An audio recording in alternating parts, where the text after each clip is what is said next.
don't find myself particularly interesting.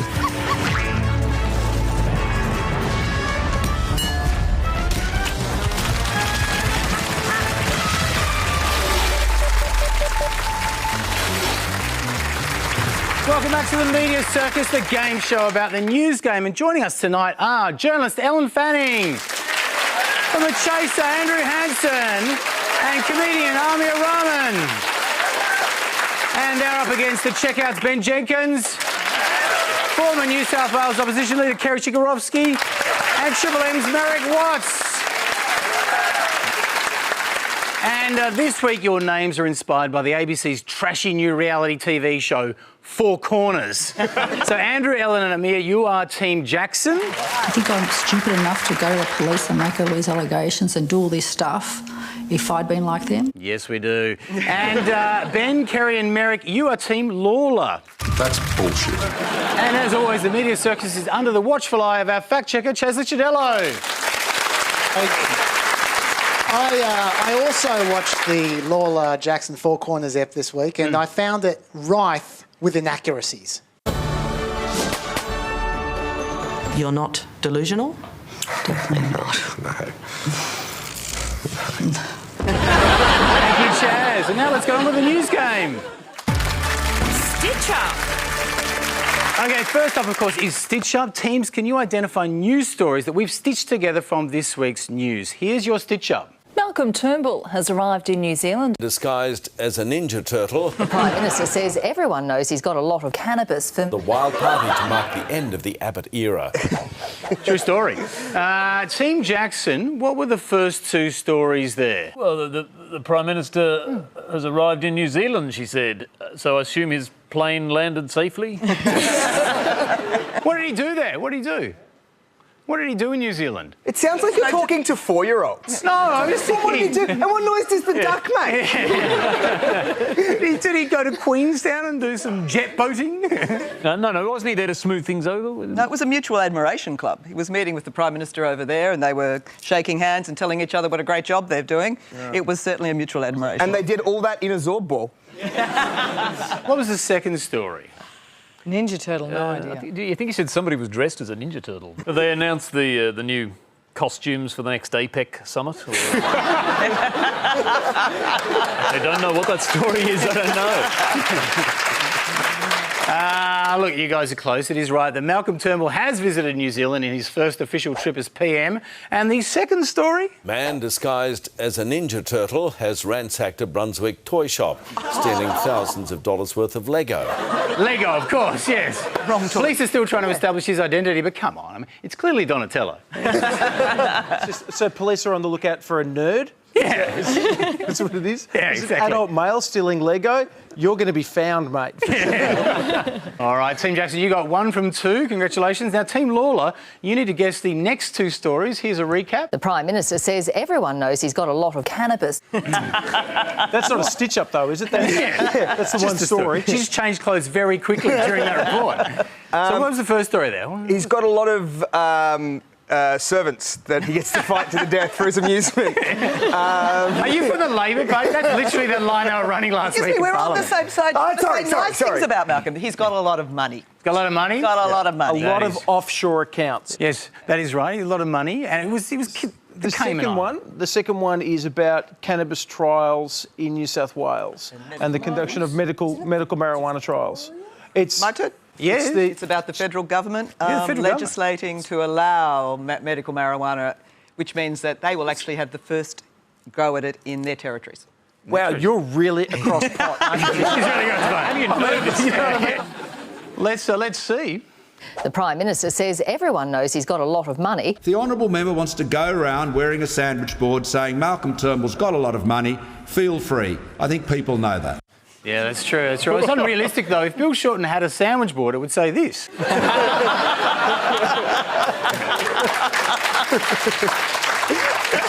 And the next story was... The federal government's announced it'll legalise the growing of cannabis for medicinal purposes. You will be able to go to your GP and they'll prescribe you medicinal cannabis. And suddenly a $7 co-payment seems like a bargain, doesn't it? Yes, Chaz? Craig, you know, that is actually true about medical marijuana. It's a complete game changer. In fact, on the very same day they made that announcement, the news featured some amazing medical breakthroughs. I was dead, and I am no longer dead.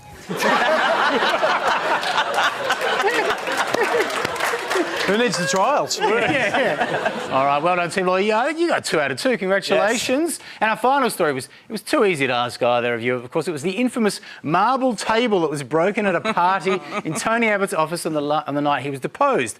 Or as the ABC covered it... But a consistent theme is that a large gentleman climbed onto the marble table and shimmied until...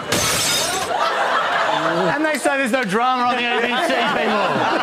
That was Richard Roxburgh. Yeah. That's actually... we blew the budget for Rake 4 on that. Yeah. Thing there. Tony Abbott has since said he will pay for the table so we can all calm down. But do you think that having Senate estimates, you know, talk about this for a few hours every day was a bit of a waste of time? Table... what wine he likes to drink at private functions. I mean, seriously, these are the matters that are of concern to the people of Australia? I think not. I disagree. If I had broken somebody's table, the taxpayer's table, I would have offered to pay for it. I wouldn't have needed a week to be dragged backwards into paying. But I just do think it underscores that sense of entitlement that sometimes you find on both sides of politics, Kerry. But mainly on the Liberal side. Mainly. I mean... We can break any table we want, starting with this one. This is also a taxpayer-funded table. That's right, yeah. Keep off the bloody thing. Gosh. Look, well done. At the end of Stitch Up, the winner was Team Lawler. Congratulations.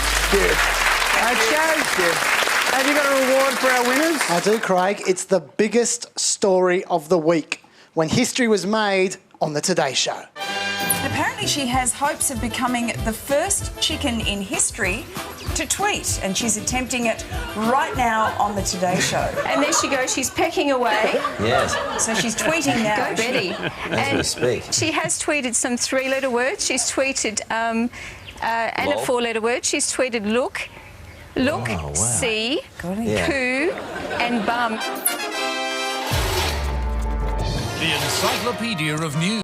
Graphics. News graphics are good for conveying information, most of the time. Let's take a look and see what our capital cities did, though. And today in Brisbane, we reached a high of around... Graphics can even tell you what exercise does to the brain.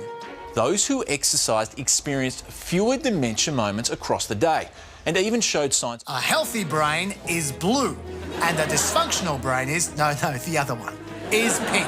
Graphics make science reports easy to understand. For instance, this vaccine works like this. A randomised trial is next. Any questions? Didn't think so. That graphic is exercising my brain. In fact, graphics can improve any report, like when the Today Show used these graphics to eradicate Richard Wilkins. But graphics can also prove dangerous. Just this year, Ross Greenwood was caught in a storm of nonsensical graphics, then nearly crushed by graphical white goods and run down by out-of-control graphical car. Worse still, Wally Lewis's footy tips were attacked by terrorists. The Roosters to defeat the Rabbitohs, the Panthers to be beaten by the Knights, the Dragons to tame the Tigers, and the Cowboys over the Titans. قد من الله تبارك وتعالى عليهم بنصر وفتح.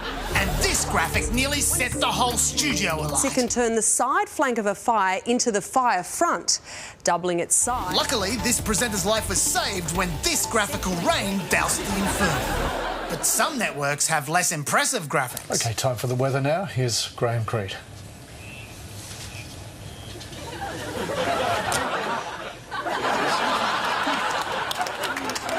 Much less impressive. Now let's see what today's newspapers had to say. In the Sydney Morning Herald. And it's no surprise the ABC sometimes leaves out their graphics when you see the standard of them. After months of deadly street protests that pitted the red shirts against the royalist elites, known as the yellow shirts. The red shirts have become increasingly frustrated by the slow return to democracy. And an election promised for 2015 now appears to be delayed until at least 2017. But no matter how little money is spent by the ABC, their 1998 clip art graphics are still better than this. Now he's going to change track and get back into greyhounds. My next greyhound, I'm going to call it Matt on Sunrise. Perfect. Look who's dreaming now. Oh, that graphic is damaging my brain. Oh.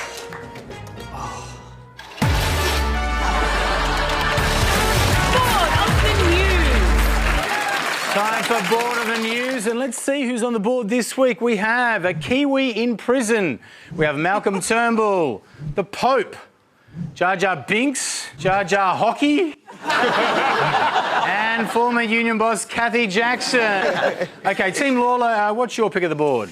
Harry? Guys, we're on the blue team. It's got to be Jar Malcolm Jar Turnbull. Binks. No, Malcolm Turnbull. Right. It's got to be Malcolm Turnbull, all right, who this week hit the front pages as Mr. 68%, although 1% more of Australia would have voted for him if they'd known it would have made a ruder headline. But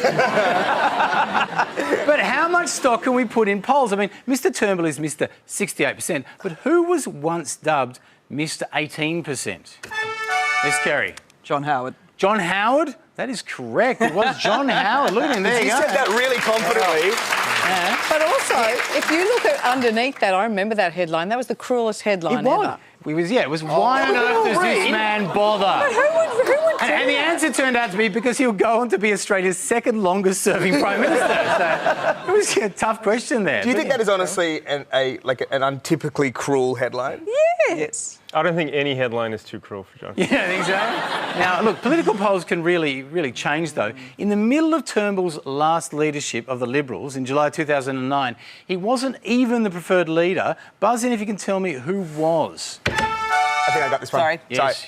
Was it literally anybody else? This doesn't exactly answer the question, but there was a push on to have one last look for Harold Holt.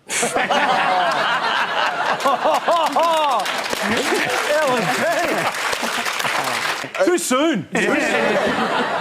Anyway, look, no, there were three people more popular than Turnbull for leader. One of them was Joe Hockey, just retired yesterday, but they were both trumped by the stellar candidates Someone Else, and with a whopping 32% don't know. Craig, I really am not sure how reliable polls are, given I'm not sure if you saw who was recently third in the US presidential race, but it says it all. All right, so Team Jackson, what's your pick of the board? What do you think? I'm kind of tempted by the Pope. Yep. Tempted by the Pope. All right, this week the Pope made a public apology. But amazingly enough, no one could actually tell what the apology was about. Buzzin, can you tell me, what do you think the Pope was apologising for?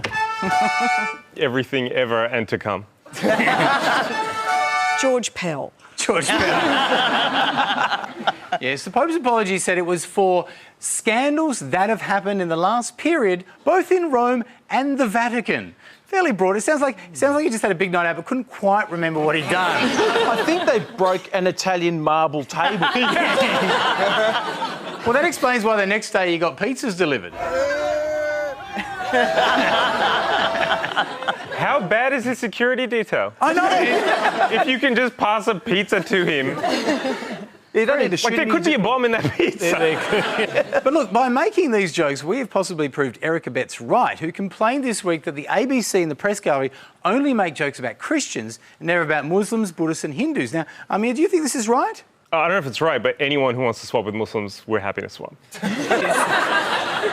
Is it true, though? I mean, I think it's slightly true. I think it is slightly true. We are more likely to make jokes about Christians because that's the dominant religion of this country that most of us grew up under. I know you'll expect me to say this, but I actually thought it was a reasonably fair comment. Yeah, so did I, amazingly. I mean, he actually drew the analogy that people who go to church tend to get ridiculed. People in politics who go to church tend to get ridiculed. When do they get ridiculed? Oh, well, they always call Tony the mad monk because that was a reflection. The thing is, he's mad.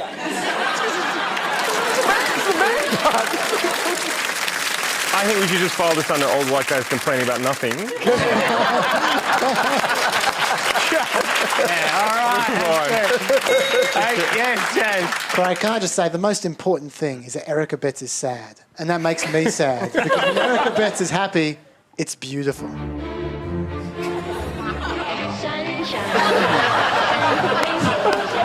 you please play that all the time? That's my favourite clip. I'm playing it every week. Yeah, every week. All right. Team Lawler, what's your pick of the board? I picked the last one. Your turn. Okay. I'm going to go the Kiwi in prison. Kiwi in prison, yes. This is amazing. There's a lot of talk about Kiwis in Australian prisons this week when Malcolm Turnbull visited New Zealand. And that's because New Zealanders are now the second most detained nationality in our detention centres, with the largest contingent on Christmas Island. So, board panel here, what new name has the New Zealand media given Christmas Island? Yes, Andrew. The Great Bug Prison. No, is it is it Kiwi Alcatraz? Yeah. Yes, that is right. Have a look. Welcome to what's known as Kiwi Alcatraz. Hot, remote and with little to do for months on end, time to perfect the wheelie. The large increase in Kiwi detainees has come as a result of new laws that mean Kiwi immigrants can now get deported or be detained if they get over a 1-year prison sentence, or beat us in the World Cup, one of the two. But a 1-year sentence can apply to some relatively minor crimes. I mean, see if you think they're deportation worthy. Teams, I'm going to show you 2 real crimes that exist in Australia, but only one can get a New Zealander deported. See if you can pick which one it is. OK, Team Lawler first. Which one do you think it is? Tattooing a drunk person or killing a homing pigeon?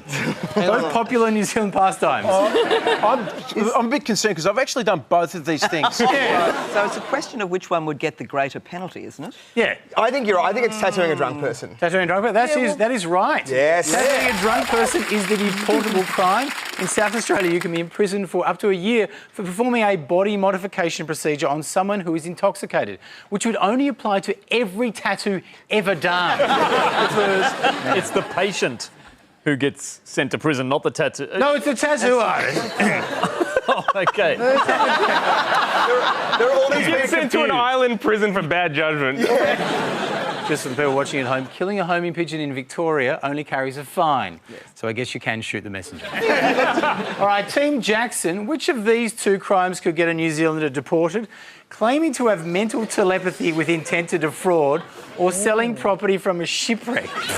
Shipwreck. The shipwreck, yeah. Although but you're only defrauding 16th century Spaniards then. You've got a law degree. How would you prove... Yeah, let's remind my parents of that on national television. I don't think you could prove the telepathy thing. I don't think I think that's the point. You probably couldn't catch them either because the psychics would know the police were coming. So what's your answer? Pirates. You're going to go the pirates. Yeah, pirates. You think that's right? No. The actual right is it's mental telepathy. In South Australia, you can go to prison for 2 years for claiming to have telepathic powers with intent to defraud someone. Right, but putting somebody in a barrel, that's fine in South Australia. Wow! No, I think that's also a crime. Yes, Jazz? Craig, if it's about defrauding people, then I think this lady will be okay, because I don't think she's fooling anyone. She just showed me socks for some reason, and there's a feeling of music so you may find that music is very prominent. OK, has your sister ever mentioned any of this? No. OK, well, speak to your sister about it. Is there a separation in the family now? Maybe mum and dad have parted ways? No, mum and dad have both passed. Your mum and dad have both Yes. passed. Your father's cross, correct? Yes. All right, you are very similar to him. You look a lot like him. Would you understand that? No. Or do you look like your mum? Right, OK, you look like... All right, Team Lawler, which of these is long enough penalty to get a New Zealander deported? To disrupt a wedding or eating a cat? You've got to hope it's eating the cat, don't you? Yeah. I don't know, I'm a dog lover. How do you like them? Rare, medium rare? Yeah, you'd hope it was eating the cat, right? I think it's got to be eating the cat. Eating the cat? That is wrong. It's disrupting a wedding. In South Australia, again, you can go to prison for 2 years for disrupting a wedding, but eating a cat is just fine. No, sorry, is just a fine. It's not fine. I don't eat cat. Right, finally. Yes, Chaz. Having said that, it can be very difficult to disrupt a wedding because according to ACA, brides and grooms only have one thing on their mind. Bridal party burnouts. How long a bit of rubber is now the biggest thing on the minds of the bride and groom. Finally, Team Jackson, which of these offences could see us deporting a New Zealander? Splashing mud on people at a bus stop or challenging someone to a duel? It's got to be a duel. You know what? I don't know. Okay, Anything can happen in this crazy segment. You're not going to get in trouble if you get it wrong, okay? It's got to be the duel, doesn't It's gotta be the duel? You're threatening to kill somebody. And I think That's what they want us to think. Oh, it could be And that's what I still think. And that's very true. You are right. It is a duel. In Western Australia, challenging someone to a duel carries a 2-year prison term, which means you can get deported for it. While in New South Wales, you can be fined for negligently splashing mud on someone waiting at a bus stop. Really? Which is the only reason Sex and the City wasn't filmed in Dubbo. Do you think there are many people in prison? You know, like, why are you here, mate? Well, I challenged a gentleman to a duel at sundown. What are you here for? Splash someone at a bus stop? That's the end of Border the News, and our winner is Team Lawler. Yes, it's Australia's least mature comedy segment. Taking people out of context for our own amusement. I come from the front, not from the back. That was taking people out of context for our own amusement.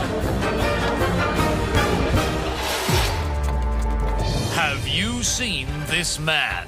New South Wales Police have released new security footage in their quest for answers. Study this very revealing security footage extremely carefully. Though it's a little hard to make out, it shows a person with his distinctive features. Somebody must remember this man.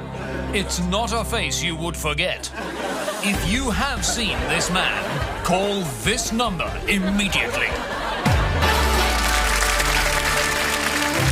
Who the bloody hell are we? As Malcolm Turnbull surges ahead in the polls, some are asking if how he looks is helping him win the support of the electorate. Apparently, science says we vote for better-looking people, which would explain the winner of the Canadian election. It's that guy. That's the one that won. So how much can you tell about someone just by looking at their photo? We did a scientific study of our own by showing some ordinary Americans a photo of our new Prime Minister without telling them who he was. And here's how they described him. Business, politics, very wealthy CEO. He's either a politician, a businessman, a banker. A 70s metrosexual. All pretty much on the money. Turnbull's been a politician, a businessman, a banker, and kind of a 70s metrosexual, I guess. Yeah. But let's see how they did with other notable Australians. Now, teams, it's your job to guess who these Americans are talking about, OK? First up, Team Jackson. Which politician are these people describing? She's a government person. Yeah, she reminds me of Hillary Clinton, but she looks a little bit mean. Yeah? Like, cause she's just like... Ooh, she doesn't look happy. Ooh, she looks like a warden at a school. She's the Margaret Thatcher of Australia. Yeah. What do you think? Julie Bishop. Julie Bishop? Ooh, close. No. It's Jackie Lambie. No. Bronwyn Bishop? This was your question, but they are right. That is right, yes. They were describing former Speaker Bronwyn Bishop. Look, and a lot of Americans thought she looked like a celebrity. I mean, some were more flattering than others. She looks like old Meryl Streep. I was going to say Larry King, was, in terms of facial structure, was the first thing that comes to mind. Oh, that poor lady. Yes, Jez. Craig, I am disgusted that you would air that insult about Bronwyn Bishop. Remember what Peter Overton says. Good evening. Real men don't attack 80-year-old women. Remember. All right, Team Lawler, which Aussie politician's in the photo that these people are looking at? Kind of like car salesman. He's angry and he owns lots of land. He looks constipated a little bit. Can it be a former politician? Because it's got to be Mark Latham, angry and constipated. He's always red and looks like, just go and have a poo, relax. This is a tricky one, so I'll give you some more clues. He's a cattleman. Like a rancher. He looks like, okay, all right, he looks like a sheriff. You know. Bob Catter? Bob Catter is right, yeah. So describing Queensland crossbench MP Bob Catter. We don't know if he's constipated, but Catter really does put the cross in crossbench. That is the most outrageous piece of rubbish. Well, are you going to shut up and listen to me, or are you going to do the interview? All right, Team Jackson, can you guess who our American friends are talking about here? The Australian equivalent of whoever wrote 50 Shades of Grey. Yes, I agree with that. She's the white Oprah. She's quite attractive and a little bit intense looking around the eyes. Christopher Pine.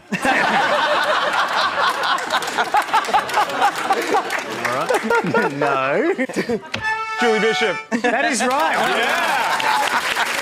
On the side of his foreign minister, Julie Bishop. And finally, Team Lawler, the next person is someone who's not from politics, but who I'm sure you'll all know. Let's let our audience have a look at it and let's see. He's a comedian. He's like the one who, you know, for the girls living alone, he helps you out with your garbage down the stairs. His eyes look kind of like he doesn't know what's going on. Nice guy, but he's single.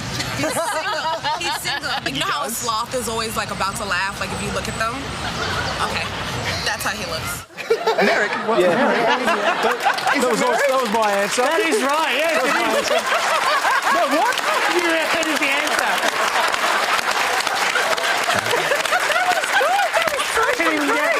What's the bit about, you know, a sloth is always about to laugh? I don't understand it.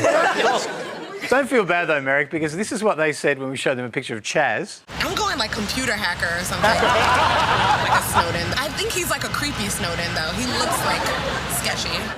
Well done. At the end of that round, I think our winners, yes, Team Lawler again. Yeah, well done. Well done, Chica. And what's their reward, creepy Snowden? Thanks, Craig. Look, there's been a lot of protests over the last few weeks, and their reward is, without a doubt, the least successful of them. It got around 30 Geelong residents really quite upset. It's not the biggest political rally you're ever likely to see, but that could be for any number of reasons. I mean, the weather's a bit dodgy here today and parking's not great in front of Geelong City Hall. Of course, another reason could be the fact that the vast majority of people here don't care.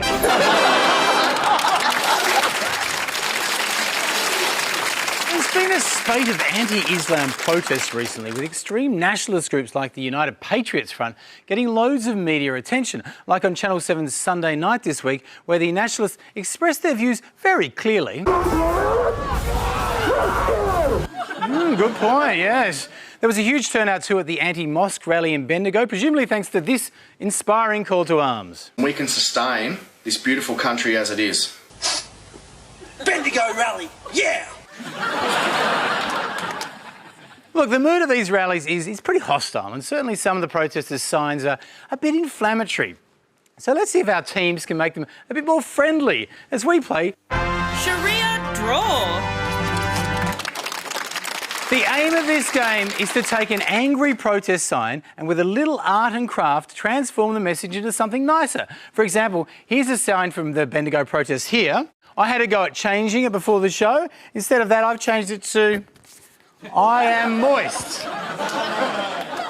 Which I don't think is actually much nicer as a sign, but hopefully you'll do a better job, OK? So teams, here are the signs you'll be working on. This lovely assimilate or leave. I'll give $100 to anyone who can tell me what race Islam is. And immigration is the elephant in the room. Let's see if you can make this a lot nicer. Your time starts now. And while they're doing that, Chaz, do you have some thinking music for them? Sure do, Craig. It's from the immensely talented cast of The Today Show. Easy come, easy go, will you let me go? This will not go, we will not let you go.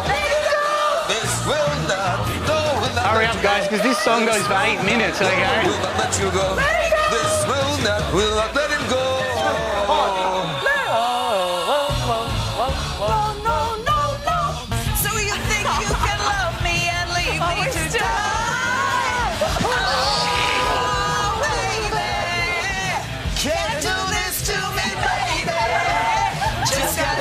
Was it a very slow news day?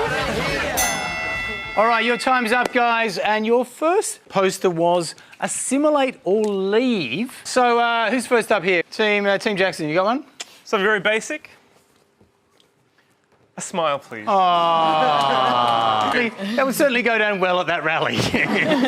Team Lawler. Okay, I turned it into just a nice message you might send your housemate while you're at the rally as an apology. Sam, I ate your peach. Sorry, Sam. It's definitely nicer, okay. So are we got any more of those? Yeah. Yes. So this one is because I'm a grandmother and have high expectations of my children, so I'm hoping my daughter reads it. Mum, I'm late. Maternity leave. Trying to encourage your children to have sex, that's a good approach, yeah. All right, Team Jackson. You could offer them some nice treats, some nice hipster treats. A latte or kale leaves? All right, the next one was, I'll give you $100 to anyone who can tell me what race is Islam. Team Lolo, you wanted to kick us off? This was just a cry for help. It was, I'll give $100 to any toucan. Help me! It's just not sustainable. All right, Team Jackson. I wanted the person who held up the original sign to hold up this sign. I'll give $100 to anyone who smells my crack. That's journalism. Yeah. Team Lawler, you got any others? Yeah, I've gone.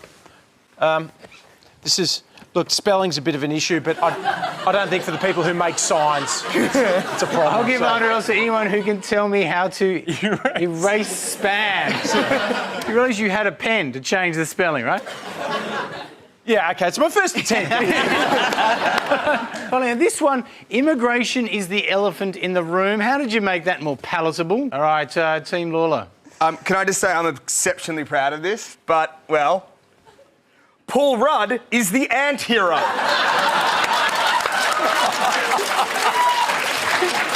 All right, Team Jackson. You do? I'm on ice. Is that an elephant in the room? And I'm going to give that to Team Jackson. Congratulations. I'm dying. Oh, yet there's so much more to see. I must spend my final precious moments looking at wonderful things. Surely my old friend John Riddell from Channel 7 Adelaide has something splendid for me to look at. Now have a good look at this. A spectacular sight's been captured in Norway with the Northern Lights. Ah, bless you, John. Wonderful sight. Well worth looking at. Have you anything else to look at? Now have a look at this. 2 kayakers got the shock of their lives when a pair of humpback whales... Marvellous, John. Thank you. You never let me down. But my life ebbs away. I only have time for one last wonder. To make an old man's final moment worthwhile. Now have a look at this. A tomato that looks remarkably like a rubber duck's been plucked from a garden in America. My final moment looking at a tomato. Curse you, John Riddell! A lot of times you'll find a tomato that's kind of joined, but never one with the beak. Photo finish. It's our final round of photo finish. What are these photos saying? Let's have a look at the first one. This is former Defence Minister Kevin Andrews. What's happening? That's the first meeting of the new Kevin Andrews political party. That's his birthday party. It's like he forgot daylight saving. All right, what made Immigration Minister Peter Dutton look like this? Fun fact about Peter Dutton, the way they get him to talk is they put peanut butter on his gums. Like Mr. E. Yeah, and he's just... He never said... That's not actually Peter Dutton, that's actually the Peter Dutton sex doll. All right, here's Malcolm Turnbull in New Zealand. What's happening here? Has Malcolm tried ecstasy for the first time? Is it an unfortunate super glue accident? Yeah, it's the Abbott School of Diplomacy. He's shirt fronting a foreign diplomat. What is Four Corners star Michael Lawler doing here? Is he trying to photograph the inside of his ear? He's running out of memory, so he's actually inserting a USB into his head. What is Bill Shorten staring at? Oblivion. Yeah. This is like 90% of Bill Shorten's expressions, but he really does look like he's just realised he's left the stove on. Why is Wyatt Roy, our 25-year-old Assistant Innovation Minister, sitting here? See, Malcolm put him there, and it's a child-proof buckle and he can't undo it. it's bring your son to work day. He's Look, very young. there is an actual answer. He was actually charging his phone. All right, and finally, yesterday during hockey's final speech, Shorten passed Turnbull a note. What was on that note? I'll give you $5 if you let me win the election. Can I have the ambassadorship to the UN? It just says, like, do you like me? And then the box you can tick yes. Well done, everyone, but the real winner tonight is Team Lawler and Team Jackson. Neither of you are winners. Thank you for watching. Join us next week on The Media Circus.